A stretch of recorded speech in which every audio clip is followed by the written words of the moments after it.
Good morning, dear students. How are you people? How is the good work rolling in? Are you saving electricity and water? And are you planting trees and all? Keep up the good work and keep up the good spirit. Always do obey your elders and do take care of your grandparents and parents. Okay, and I promise you people that we'll be keeping and performing better and better day by day for you people. Okay, so today I have thought a new thing for you people that many days I have spent and we people have not connected in the classroom. So why not take the feeling of the classroom? So today for you people and especially for you people because you are keeping up the good works. You're doing a lot of social works as well, and the best work for you people at this stage is to study in a better and better manner day by day. So for you people especially today we'll be studying in the old school method, that is the typical classroom study. Yes, but it is not the typical method because today we will be studying on the whiteboard and not the blackboard. Yes. Okay, so let's continue our Right to Information Act discourse, and we studied so far the various obligations of public authorities and also the various rights available to all the citizens. So, can a non-citizen also ask for right to information? Can he get that right to information enforced? I think you obviously know the answer. So do read very carefully and very diligently because you belong to the field of law and your meticulous studies will pay you in the end. That is my promise to you people. So you must study in that manner. Okay, thereafter we also studied in the beginning the preamble, okay, in which the various objects were provided. And the objects will always give you people the idea in terms of interpreting this Right to Information Act, because you can envision this act in the best possible manner. Wherever the ambiguity arises, you must always look up to the preamble. What did the legislature intend while framing this law? Okay? Yes, very good. Thereafter we studied it is enforced on which date and it is applicable to which parts. Also we studied the various definitions which are provided under the Right to Information Act, and soon after we studied the various the right to information and thereafter the obligations, and after that the designation of public information officers at the central and state level and the assistant public information officers at the central and state level, and how they have to deal and how they have to furnish the information. Also we studied that they must always be ready to provide the help to the citizens who seek the information, because ours is a participative democracy, isn't it? Yes. So that is why they must be there and they must provide all the reasonable assistance, and they can even take the help of the other public officers. The other government officials must also assist them if at all any help is required, because they are also duty bound under this act. If they do not provide that assistance, they will be dealt with accordingly under this act. This act is really very powerful, and all of you people know the various beautiful points of this act, because I have been mentioning this to you people and we have been discussing this thing in a very good manner, isn't it? Yes. So now thereafter if a person is not able to make the request in writing, okay, thereafter we studied the request for information, how it has to be made, in which language it has to be made, whether it has to be made in written or in electronic format. So if a person is unable to write it, then the public information officer is there. Don't forget that. And he will provide all the reasonable assistance to jot it down, to write it down. Okay. and then the information will be provided accordingly. Okay, wherever you have the difficulties, you always should remember that we have studied those definitions. You must interpret the various provisions in the light of the definitions which I have explained to you people. And what about the case laws? Are you studying those? Are you doing something at your own or not? Or you are totally depending upon us people? So you must also study while we are teaching and while we are delivering the lectures and while we are giving the discourse. You must also perform your end. Okay, and then after you must come to us and discuss those things. Yes. You are good students, definitely you will do that. I know that, because you people have been doing so well that no one else can do that. Great confidence and great zeal, isn't it? So whatever you do it in the best possible manner. So let us try this new method which we are doing for today. Now the baseline of Right to Information Act is that the information must be provided, the transparency must be there, the system must become transparent, and the public authorities and the various officials, the government officials working in it must be held accountable for their own actions. Okay, so therefore under section 7 of the Right to Information Act, I know I am referring to you people and this is visible inverted.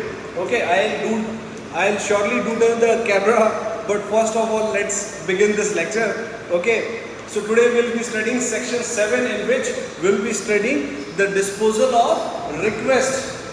Yes, under the Right to Information Act, the disposal of the request has to be done by the Central Public Information Officer or the State Public Information Officer, and they must act expeditiously as soon as they get the information's request. Application for seeking the information is received by them. So as soon as they get it, they must try to expedite the process and thereafter dispose of the request in that manner. Okay, leaving the exceptions behind, in most of the cases the general rule is they must provide that information. Okay, and that information must be provided expeditiously.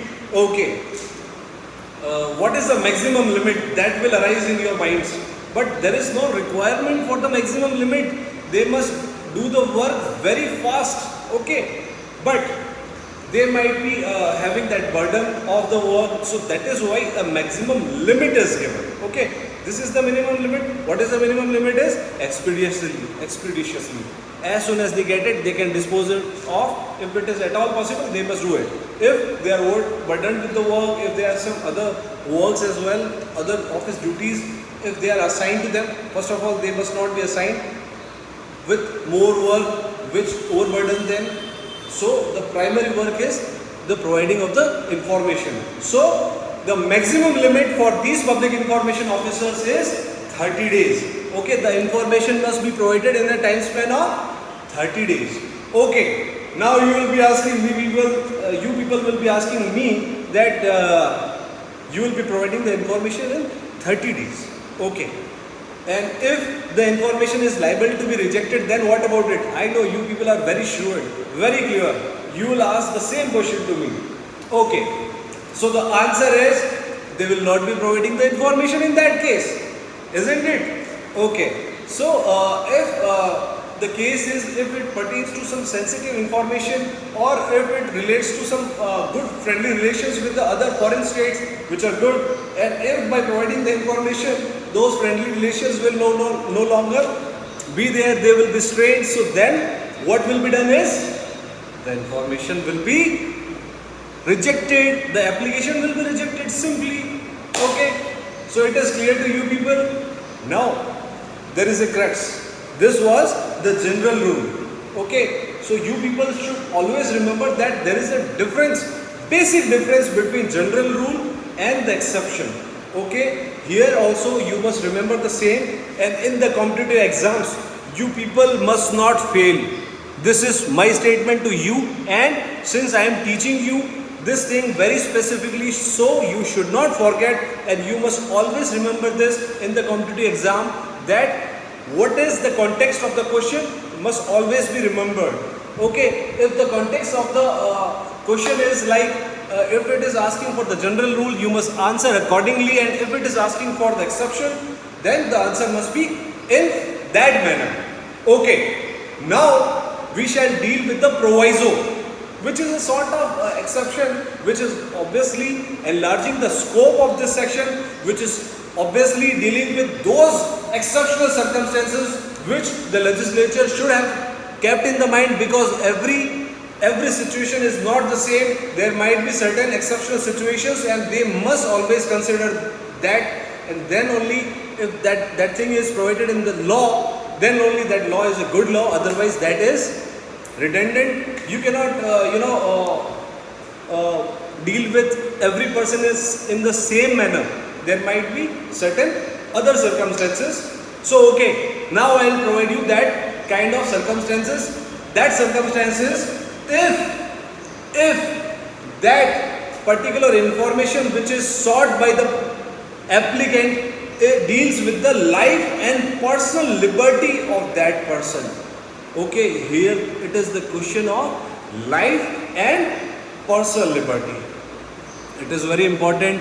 It is the same thing for which we fought in our independence struggle. So that is why this situation is covered under section 7's proviso, which specifically sets out that if information is relating to the life and personal liberty of a person, then what happens?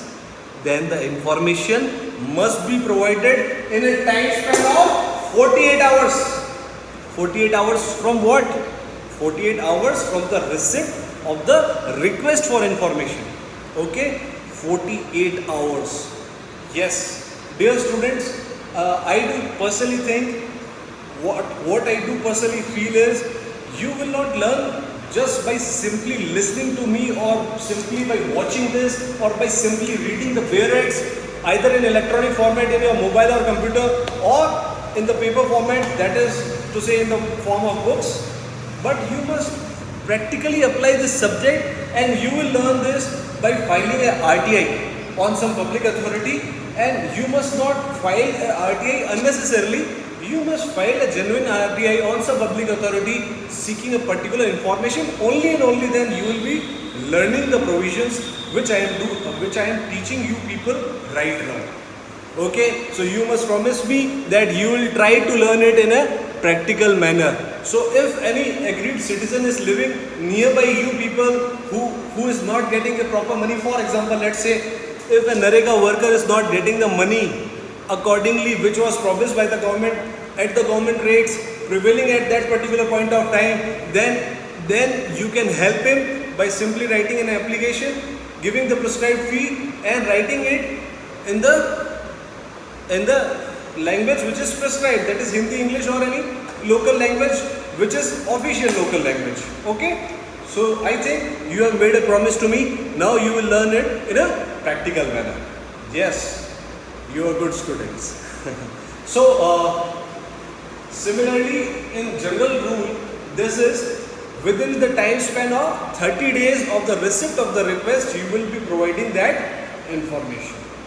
Okay, you people will be studying for sure in this manner.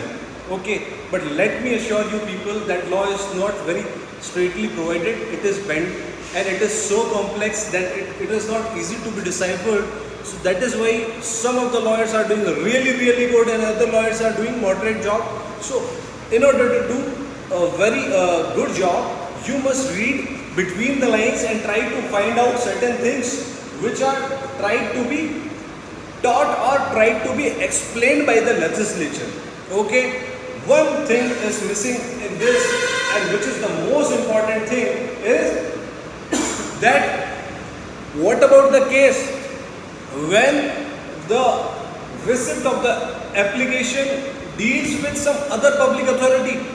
The receipt is obtained by a authority say X and it deals with the information of other public authority say Y.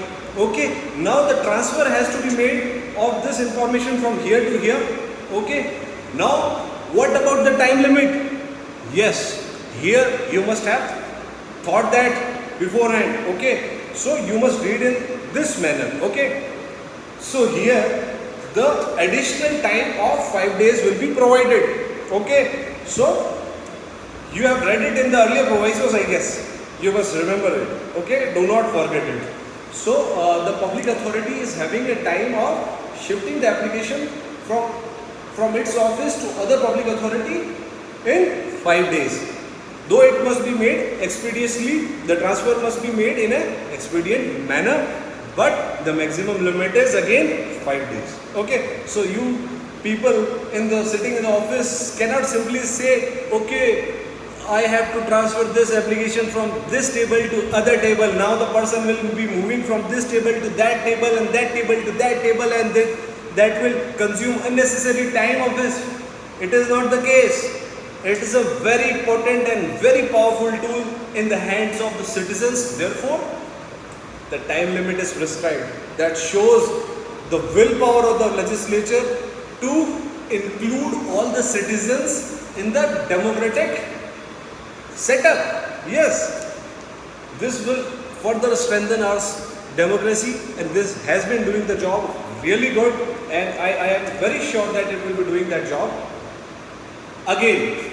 So now you people know that the transfer can be made in 5 days. So here the information has to be provided within a maximum time limit of 30, and those transfers plus 5 days. Okay, so here the limit is increased by 5 days. Again, what happens in the case of the request received by the assistant central public information and the assistant state public information officers?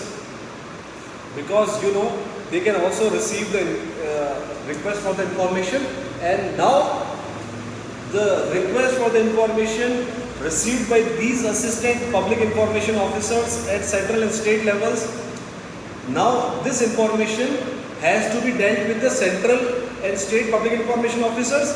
A transfer from these assistant public information officers to the public information officers again gives them a time span of 5 days. This also should have been read by you people earlier. Okay, so therefore I tell you time and again that you must read between the lines. Is it clear?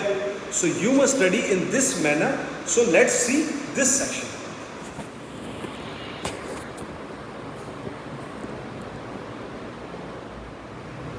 See, here you can see the receipt of the request for information is received by the central and state public information officers, and thereafter they have to deal with the information in an expeditious manner.